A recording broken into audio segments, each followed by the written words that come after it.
Good day, ladies and gentlemen. It's Eric Coffin. I am here at the May 2022 Metal Investors Forum in Vancouver. I'm here with Mark Kolebaba. Mark is the CEO of Adamera Minerals, one of the companies that was invited to present at this forum. He's the CEO of Adamera, which trades in Vancouver under the symbol ADZ and trades OTC in the US under DDNFF.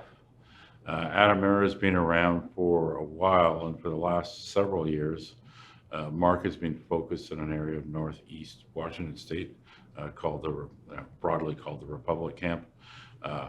This is an area that's had several high-grade gold producers, and Mark is essentially he's picked up a lot of the prospective ground in the area.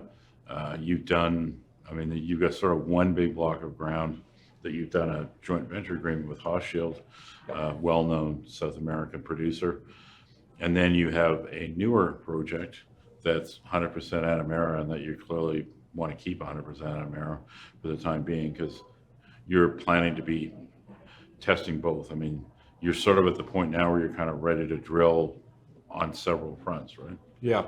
Well, we bought this data set last year. It was an acquisition, right, with Kinross. We acquired a lot of data, a lot of airborne, a lot of soil samples. It really projected us quite a lot into in terms of speed. We've got targets, and we've started permitting these targets. So we're now in the final stages of permitting, I hope, and I do believe that, certainly for some of the different agencies. Well, and that's one thing. I've known Mark for several years. I've been a shareholder at Adamera for several years, and one thing I know about Mark, you've always been very good at permitting, which is anybody that knows anything about this business knows permitting is a giant headache, and in a lot of places it's a giant roadblock. It can take forever.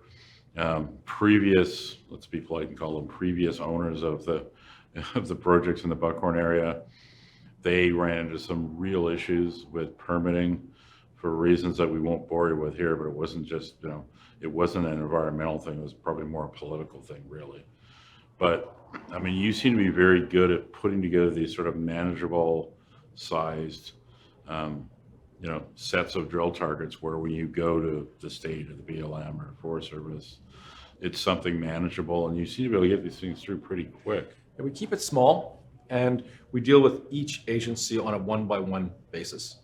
And we try to, keeping it small, we keep our footprint small as well. So we don't have, 50 targets to drill. We do 10 or 20, right, and we try to reduce the footprint.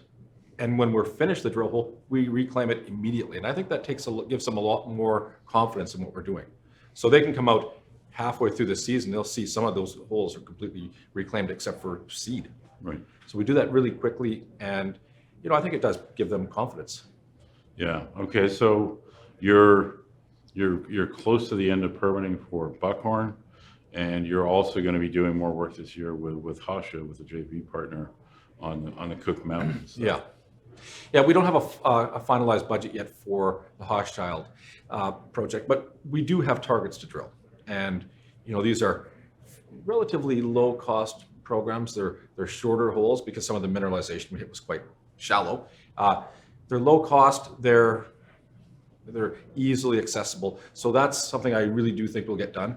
Buckhorn, we've got 25, almost 30 targets that we're trying to get permitted. And I think in the next week or two, we're going to start to see some of that come in. And the way we've structured our drilling is we can go at, just pick things up as it happens. We're not looking at some big contract that we have to have 50 holes or, right. We have to learn to operate in that kind of manner. So I think we'll have a lot of news in terms of drilling. This is the year. We spent so many years developing the targets. Now we've got the targets, and now we just need to get out and test them. Okay. So, and I know that you've got, I know you've got over $1 million. And then the other thing I know about Mark, having been a shareholder for years, is Mark is he's extremely frugal, and he really makes the dollar go a long way. So that may not sound like a vast amount of money, but with that sort of budget, I would think Mark can probably get a lot of drill holes done. And this Cooke Mountain and Buckhorn both have the advantage of, they're not out in the middle of nowhere. I mean, Republic's a moderate-sized town. There's forestry roads and roads all over the place. Accesses. I mean, you can pretty much drive to everything, I think. Yeah, absolutely right. One of the things we've done to keep the cost down is we do a lot of work in-house. So, if we're taking soils, we do it in-house. We'll reduce the cost as much as we can, even at the lab level. Right. Geophysics, we do a lot of geophysics, and the drilling. We've got a small drill, and if we have to use that, we'll use that. Right. But we just need to test the targets, and we can't always be raising money every time we want to do something. So we have to make the money last, and we have to get through these programs. Okay, and you've got a pretty interesting copper silver project as well. I mean, that was one that I know had been kind of sitting there for years, but you guys kind of got back to it last year, and that the work, I think it was Jim who did the mapping. It came away from that mapping program being a lot more interesting maybe than it was before. He loves that project, Jim, one of the geologists. We have two projects with copper and silver, as it turns out. Right. Buckhorn is a skarn, right, and it's got a fairly significant area that has copper and silver. Right. And in some areas, localized gold, which is really making it interesting. That Talisman, that's an old mine that produced not a lot of volume, but it was 5% copper. And we stepped away from that old mine, which we tend to do. We don't really want to try and open up an old mine. So we went and just applied modern exploration. We hit it the way we do geology, geophysics, geochemistry, and we identified a new area that's got some size potential to it.